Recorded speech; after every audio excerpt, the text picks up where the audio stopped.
Today, Mommy and Ava are reading The Honey Cake Mix-Up. It is the Disney Out and About with Pooh series. And hi, we have Mia. And Mia, are you just going to listen to the book with us? I'm going to read the kangaroo, but I'll listen Oh, Roo, you're going to read Roo? Yeah. Okay. Woo. That is absolutely doable for you. One wonderful morning when the breeze was scented with new spring blossoms, Winnie the Pooh sat on a log waiting for Roo. I know I promised to help Roo with something today, said Pooh. I just can't remember what that something is. As Pooh licked some honey off his paw, he said, Now I remember I promised to help Roo make a honey cake for Kanga's birthday party. Just then Roo arrived, ready to begin pouring and measuring and stirring and baking. The little kangaroo happily bounced inside and watched as Pooh peered into his cupboard. Said Pooh. We have honey and eggs and butter, but we seem to be missing something. Perhaps we should go ask Rabbit what it is. I know he's baked before.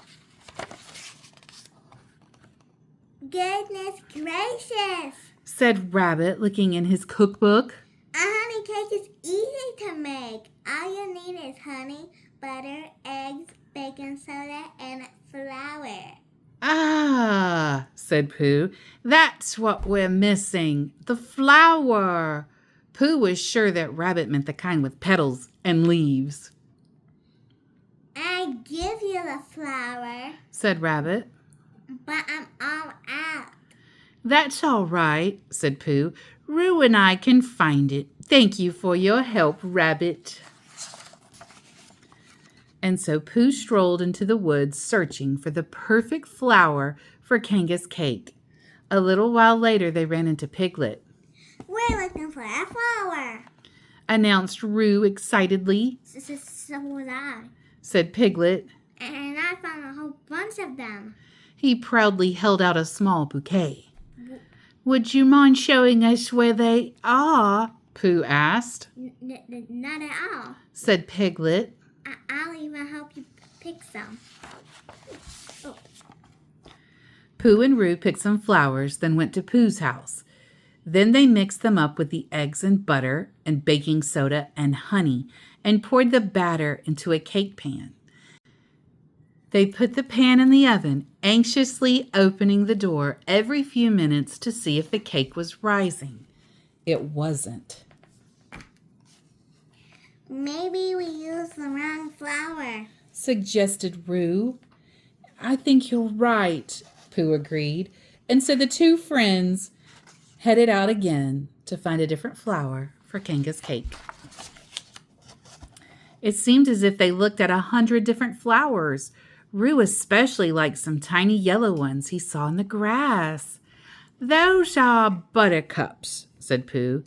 We don't want to use those because we already have a cup of butter at home. It's like a million. Kind of. Like that. After a while, Pooh and Roo decided to go see Eeyore.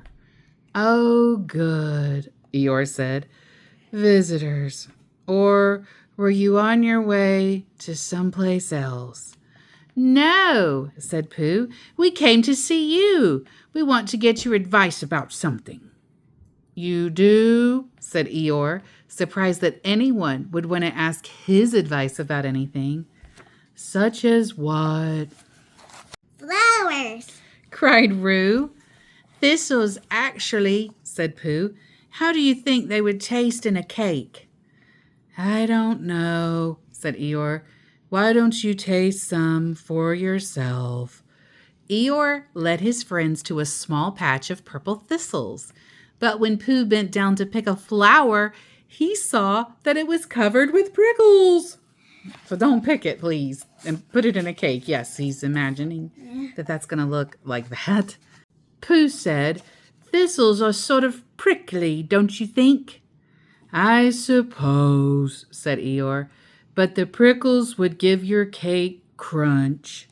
Pooh imagined the prickly cake the thistles would make.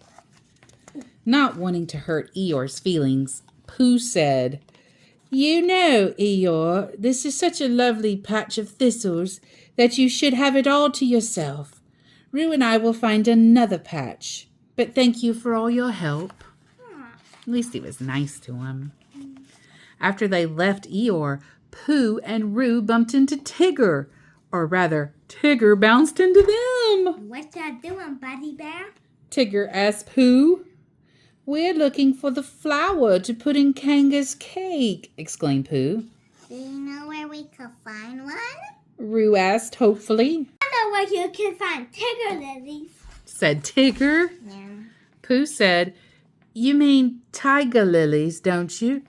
"Well, some folks call them that," said Tigger, frowning. "but these tiger lilies have bounce. Any cake you put them in is sure to rise." "What do you think, Roo?" asked Pooh. "Do you want to put a Tigger lily in your mama's honey cake?" "Oh, yes," said Roo, jumping up and down with excitement. "She'll have the highest, bounciest cake ever." As soon as Pooh and Roo got home, Pooh mixed the Tigger lilies with the other ingredients. Pooh let Roo stir for a while. Then he poured the mixture into a pan. Before Pooh put the pan in the oven, Roo said, "It looks kind of funny." Pooh stared at the lumpy orange mixture. "That's because it's not cooked," he said. "It will look different once we bake it." But when Pooh took the pan out of the oven, nothing had changed. "Oh my," said Pooh. "This doesn't look like a cake at all. It looks like carrot soup." Roo peered at the goo. "What did we do wrong?" he asked in a worried voice. "I think we should go see Rabbit again," said Pooh. "He'll know how to fix it." Once Rabbit saw the soupy mixture, he said, "Oh, Pooh, you forgot the flour." "No, I didn't," said Pooh. "No, we didn't." Echoed Roo. "Then you mustn't have used the white kind." Rabbit insisted. "Oh," said Pooh, "I see," but he wasn't quite sure that he did. "Don't worry, Roo," said Pooh. "We still have a few hours until Kanga's party. We'll find a white flower in no time." As they were searching, Owl flew overhead. "Hello, Owl," said Pooh. "Do you know where we could find a white flower?" "Would a white rose do?" Owl asked. "Christopher Robin has some roses in his garden. He might have a white one." "That would be splendid," said Pooh. "Yes, it would." said Owl, settling on a branch. "By the way, did I ever tell you about my great Aunt Rose? Well, it really is quite fascinating how..." As Owl chattered on, Roo and Pooh slipped away.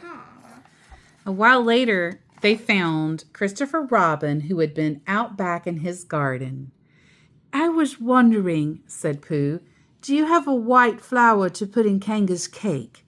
We already have the other ingredients." "Silly old bear," said Christopher Robin. "you need white baking flour, not a white flower with petals and a stem." "I do," said Pooh. "My mother has some in a tin," said the boy. "I'll get it for you." While Christopher Robin was getting the flour, Pooh and Roo admired the roses. They stuck their noses into the blossoms, breathing in their sweet scent. Mmm, said Roo. "They smell like Mama."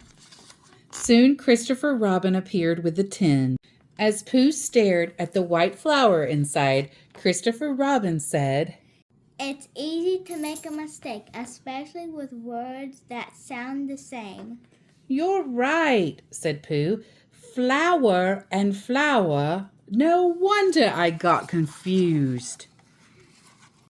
You had a good idea, though. said Christopher Robin. I'm sure Kanga would love to receive some flowers for her birthday. Here, why don't you take her these roses? Then you can give her a bouquet and a cake.